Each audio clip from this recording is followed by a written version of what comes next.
Bismillahirrahmanirrahim. Assalamualaikum warahmatullahi wabarakatuh.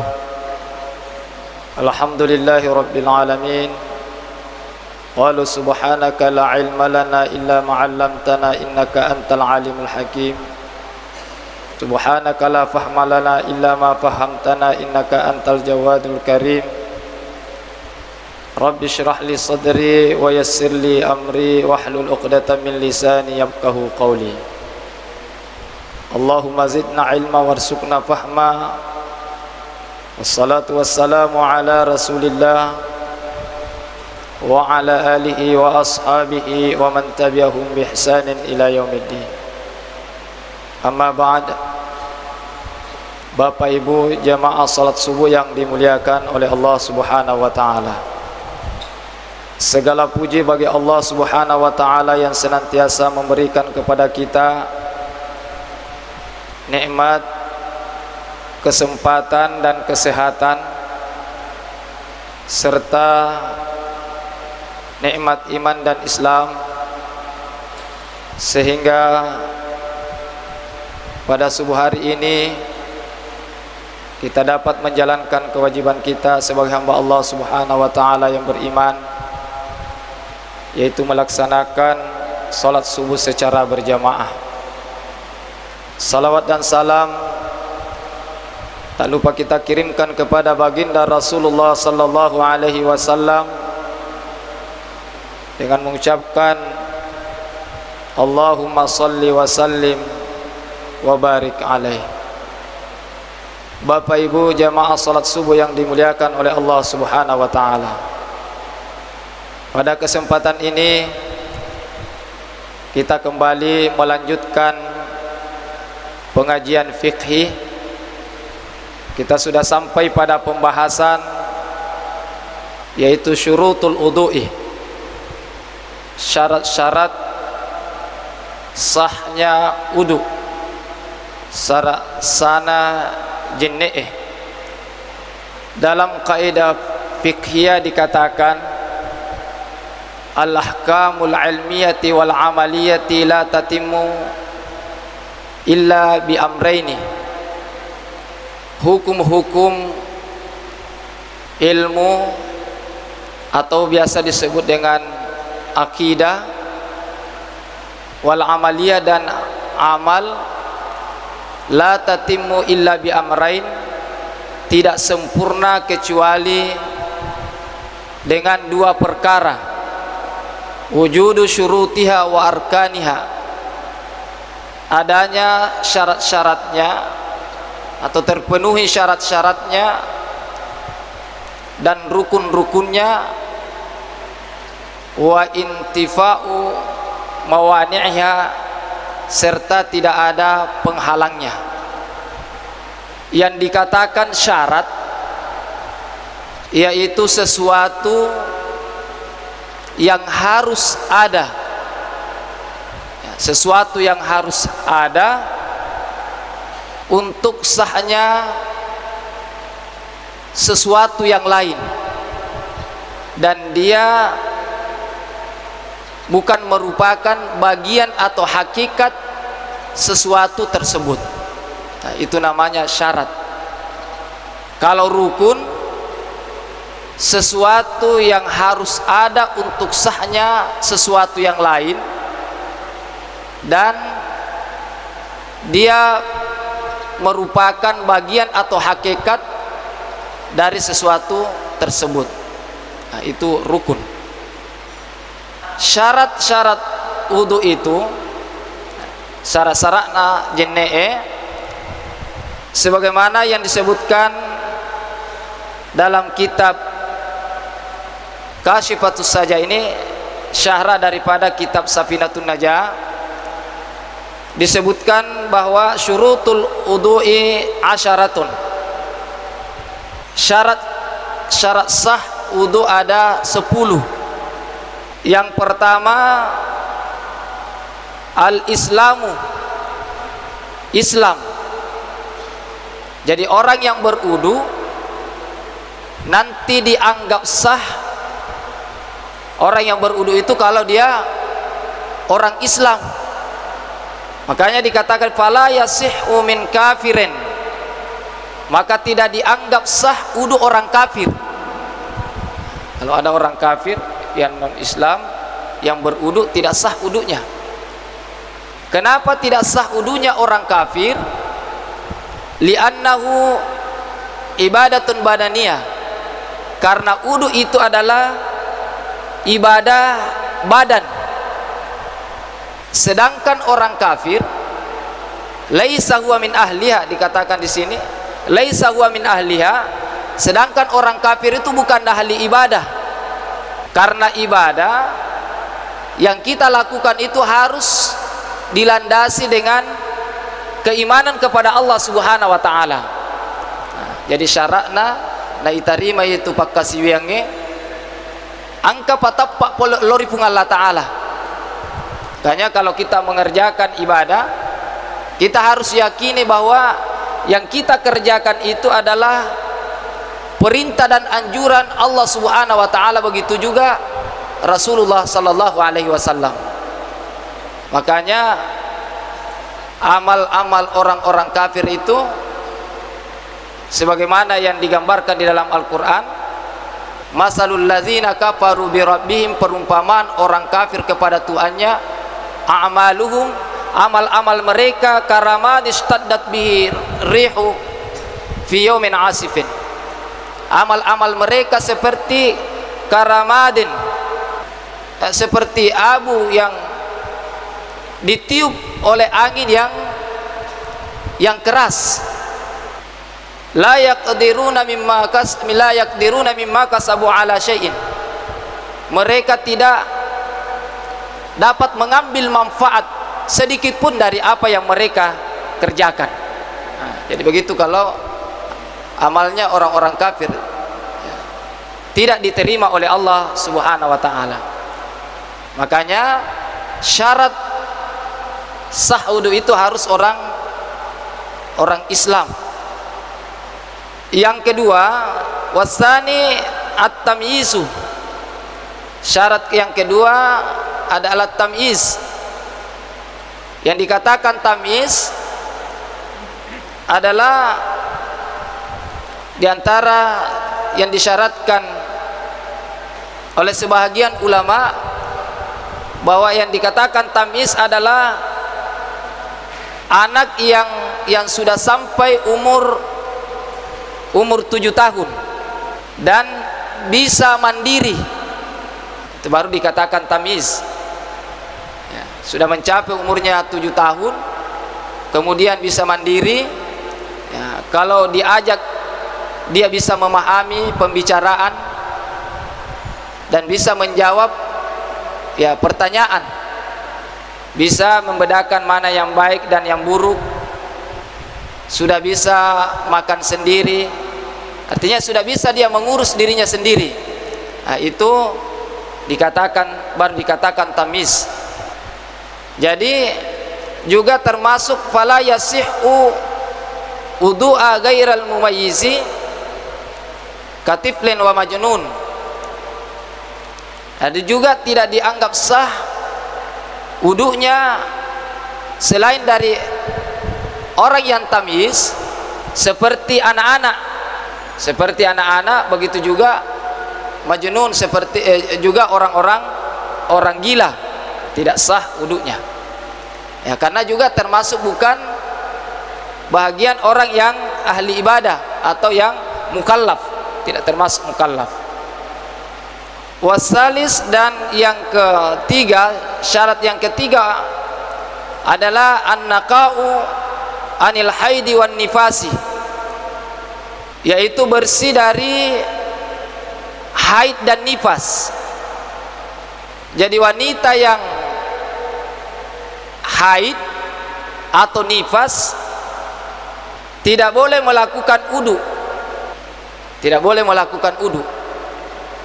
Karena kalau wanita dalam keadaan haid atau nifas itu tidak bisa terangkat hadasnya. Kalau belum berhenti haidnya atau nifasnya, maka wanita kalau dalam keadaan haid tidak boleh berwudu, ya, bahkan dilarang di dalam agama. Makanya kalau perempuan seumpama dalam keadaan haid atau nifas, kalau mau tidur tidak perlu berwudu, karena walaupun dia berwudu tidak dianggap juga, tidak sah juga wudunya kalau dia dalam keadaan haid atau nifas.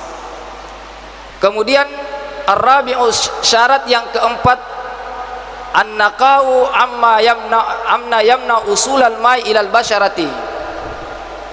Syarat yang keempat adalah bersih dari sesuatu yang menghalangi sampainya air ke kulit. Jadi juga orang yang berwudu, yang mau berwudu, yaitu harus membersihkan dirinya dari sesuatu yang menghalangi sampainya air ke kulit. Jadi perlu diperhatikan itu, jangan sampai ada sesuatu atau benda yang melengket di kulit anggota bagian wudu. Ya, kalau ada sesuatu yang melengket di situ dan sesuatu itu atau benda itu menghalangi tembusnya air ke kulit, maka tidak sah wudu kita.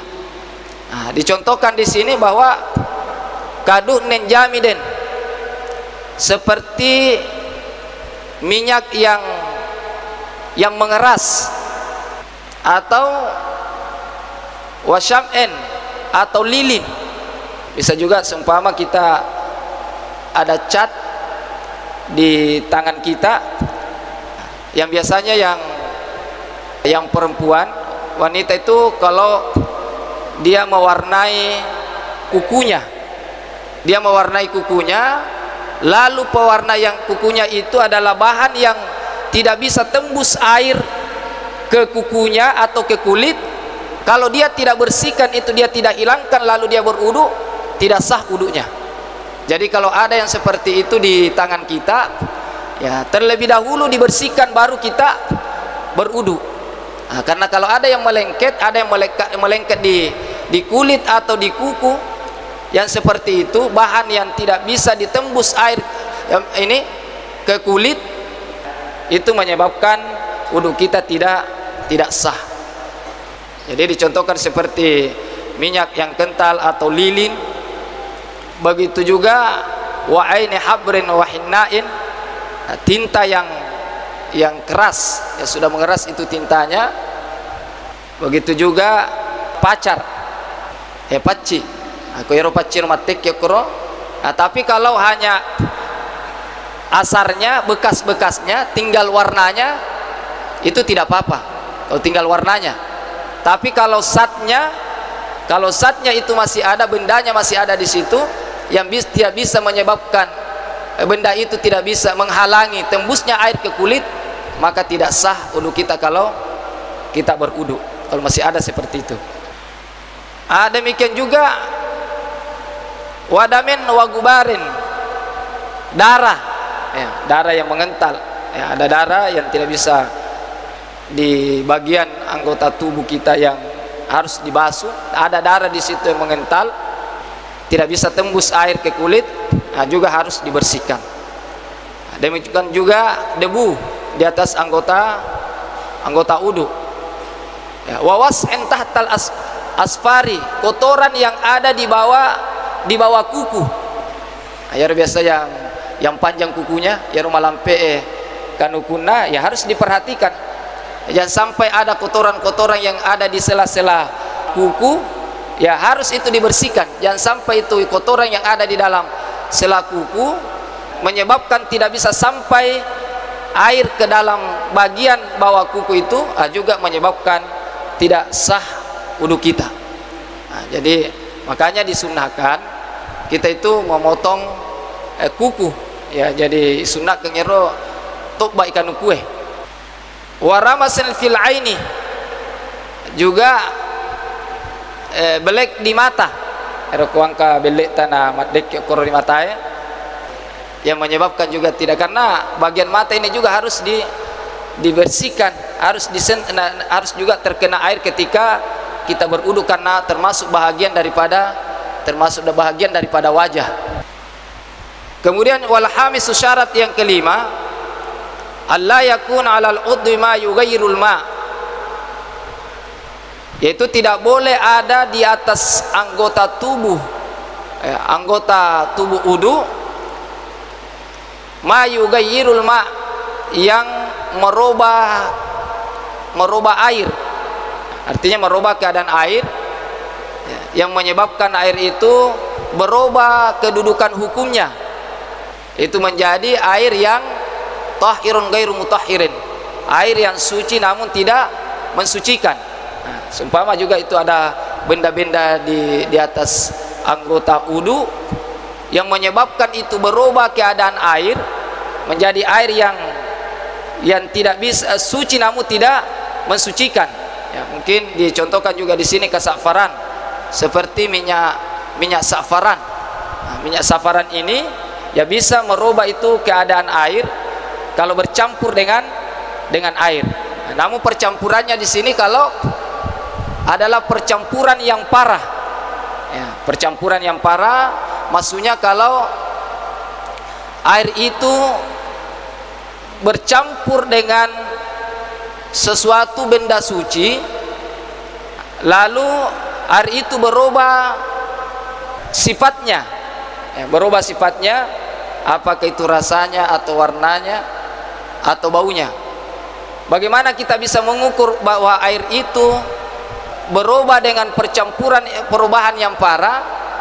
Nah, kita mungkin pernah jelaskan itu di hukum-hukum air.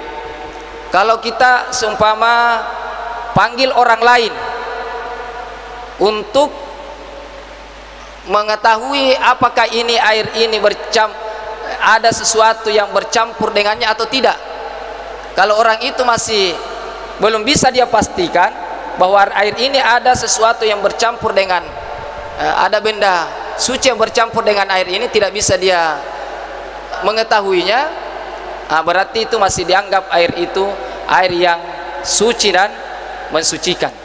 Namun kalau dia sudah tahu, seumpama ada kita campur benda yang suci, seumpama kopi, lalu orang itu bisa menilai bahwa air ini sudah dicampur dengan kopi, maka itu dianggap air itu sudah berubah hukumnya, yaitu menjadi air yang suci namun tidak mensucikan. Wasadisu, syarat yang keenam, al-ilmu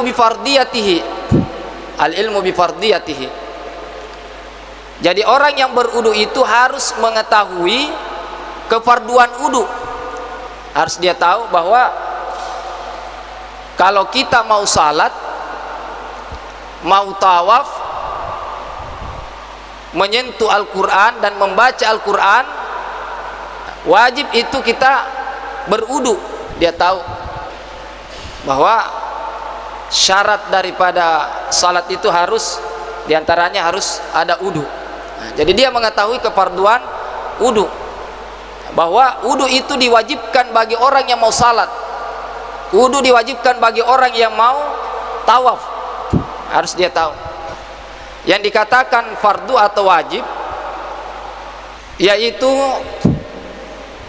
ma yusabu ala fi'lihi wa yu'aqabu ala tarkihi. Ya, dia katakan wajib yaitu di ma yusabu ala fi'lihi, yaitu diberi pahala bagi orang yang melakukannya dan disiksa bagi orang yang meninggalkannya. Nah, itu namanya fardu. As-sabiu, kemudian yang syarat yang keenam, alla ya'taqida fardan min furudihi sunnatan. Juga tidak boleh, syarat yang ketujuh ini, tidak boleh meyakini satu fardu di antara fardu-fardu itu sebagai sunnah. Nah, jadi bagi orang yang berwudu itu harus dia bisa membedakan bisa membedakan fardu-fardu wudu dengan sunnah-sunnah wudu. Fardu-fardu wudu itu, fardunya wudu ada 6.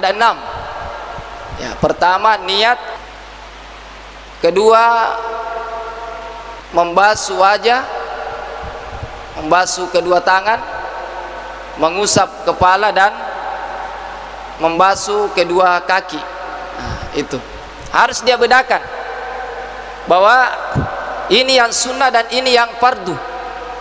Kenapa dia harus bedakan yang sunnah dengan yang fardu? Karena jangan sampai yang fardu itu dianggap sunnah sehingga dia tinggalkan. Seumpama dia anggap itu bahwa tangan adalah sunnah wudu, nah, padahal tangan ini adalah fardu, sehingga karena dia anggap sebagai sunnah, ini tangan, sehingga dia tinggalkan.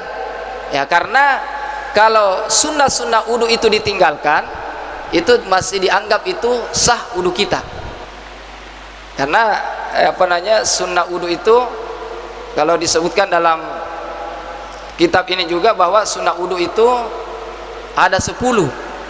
Angka 10 ya sunnah wudu. Pertama adalah at-tasmiyah, membaca bismillah ketika kita berwudu.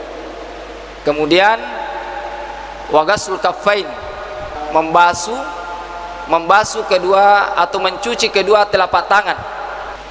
Kemudian al-mudamdamah, berkumur-kumur, menghirup air dan mengusap seluruh kepala, mengusap kedua telinga, baik yang bagian luarnya maupun bagian dalamnya.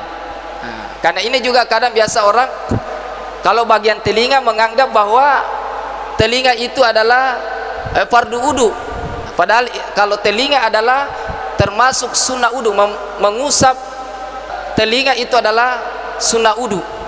Nah, tapi kalau sebaliknya tadi, yang sunnah dianggap fardu, itu tidak apa-apa. Kalau dia meyakini bahwa yang sunnah itu adalah fardu, tidak apa-apa. Yang menjadi masalah kalau yang fardu itu dianggap sunnah.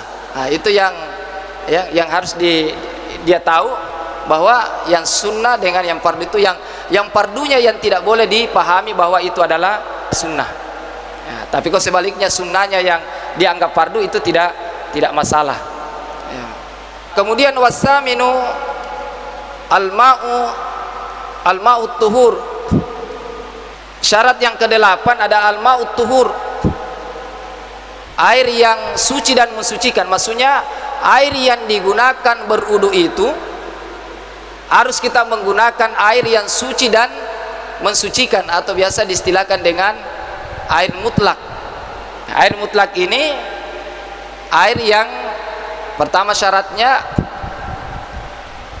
air yang masih asli, artinya belum pernah dipakai untuk mengangkat hadas dan menghilangkan najis, dan juga tidak bercampur dengan sesuatu benda yang suci. Itu namanya air mutlak, artinya masih asli airnya. Jadi kalau kita berwudu harus menggunakan air yang suci dan mensucikan, al-ma'ul tuhur. Kemudian yang ke-9 atas dukhulil waqti, yaitu syarat yang ke-9 adalah masuknya waktu. Maksudnya di sini masuknya waktu bagi orang yang fi taharati daimil hadasi, bagi pada itu bersucinya orang yang daimul hadasi, yang selalu berhadas, seumpama ada penyakitnya. Ya, dicontohkan di sini adalah kamustahadati, seperti perempuan yang selalu keluar darah kotornya. Nah, bukan darah haidnya yang keluar, tapi darah istihadanya, darah kotornya selalu keluar. Begitu juga yang biasanya yang laki-laki kalau punya penyakit beser, ya, termasuk ya rotemenaro. Bagaimana orang yang punya penyakit seperti ini? Syaratnya dia harus berwudu nanti kalau masuk waktu salat. Ya, nanti masuk waktu salat baru berwudu. Jadi seperti itu. Jadi atama pi waktu sempajange napa majenne. Ada nak lima yaro jenne nama jenne sebelum masuk waktu salat. Kemudian Syarat yang ke-10 al-mualatu, yaitu berturut-turut. Artinya orang yang punya penyakit seperti ini, orang yang selalu keluar hadasnya, setelah dia berudu, setelah dia melakukan udu untuk salat, harus segera dia lakukan itu salat. Tidak boleh lagi menunggu. Tidak boleh lagi menunggu setelah dia berudu. Seumpama sudah berudu baru pergi cerita, pergi jalan, baru pulang, baru dia salat. Maka kalau dia seperti itu, harus dia ulangi lagi wudunya, harus ulangi lagi, dia perbarui lagi wudunya, baru dia salat. Kalau orang yang daimul hadas, orang yang selalu berhadas, ya, kalau seumpama penyakit besar tadi itu, atau wanita yang istihadah. Ya, inilah 10 syarat-syarat, ya, syarat-syarat sahnya wudu. Artinya yang 10 ini, kapan salah satu di antara yang 10 ini tidak terpenuhi, ya, maka tidak sah wudu kita. Ya, kalau angke ye polerie 10 tidak terpenuhi daripada syarat ini, maka denasa jeneta. Makanya inilah yang paling penting kita perhatikan sebelum kita berudu. Apa di sini saja yang bisa saya sampaikan, karena sudah setengah jam ya. Mari kita tutup majelis kita ini dengan bersama-sama membaca doa kepada Allah Subhanahu wa taala. Mudah-mudahan pertemuan kita ini diberkati dan dirahmati oleh Allah Subhanahu wa taala. Wa qala rabbukum ud'uni astajib lakum. A'udzubillahi minasyaitonir rajim. Bismillahirrahmanirrahim. Alhamdulillahirabbil alamin, hamdan syakirin, hamdan na'imin, hamdan yuafi ni'mahu wa yukafi mazidah. Ya rabbana lakal hamdu kama yanbaghi li jalali wajhika wa 'azimi sultanik. Allahumma shalli wa sallim wa barik ala sayidina Muhammadin wa ala alihi wa sahbihi ajma'in. Allahumma ja'al jam'ana hadza jam'an marhuma wa tafarruqana min ba'dihi tafarruqan ma'suma. Allahumma inna nas'alukal huda wat tuqa wal afafa wal ghina. Allahumma la tad'a lana dhanban illa ghafarta wa la hamman illa farajta wa la maridan illa syafaita wa la daynan illa qadaita wa la hajata min hawajid dunya wal akhirah ya laka ridha illa qadaitaha wa yassartaha fayassir uburana washrah sudurana wakhtim bis salihati a'malana birahmatika ya arhamar rahimin. Allahumma inna nas'aluka ilman nafi'a wa rizqan thayyiba wa amalan mutaqabbala. Allahumma zidna ilma warzuqna fahma. Rabbana taqabbal minna innaka antas samiul alim wa tub alaina innaka antat tawwabur rahim. Rabbana atina fid dunya hasanah wa fil akhirati hasanah wa qina adzabannar. Wa sallallahu ala sayidina Muhammadin nabiyil ummi wa alihi wa sahbihi wasallam. Subhana rabbika rabbil izzati amma yasifun wa salamun alal mursalin walhamdulillahi rabbil alamin. Bi barakati suratil Fatihah.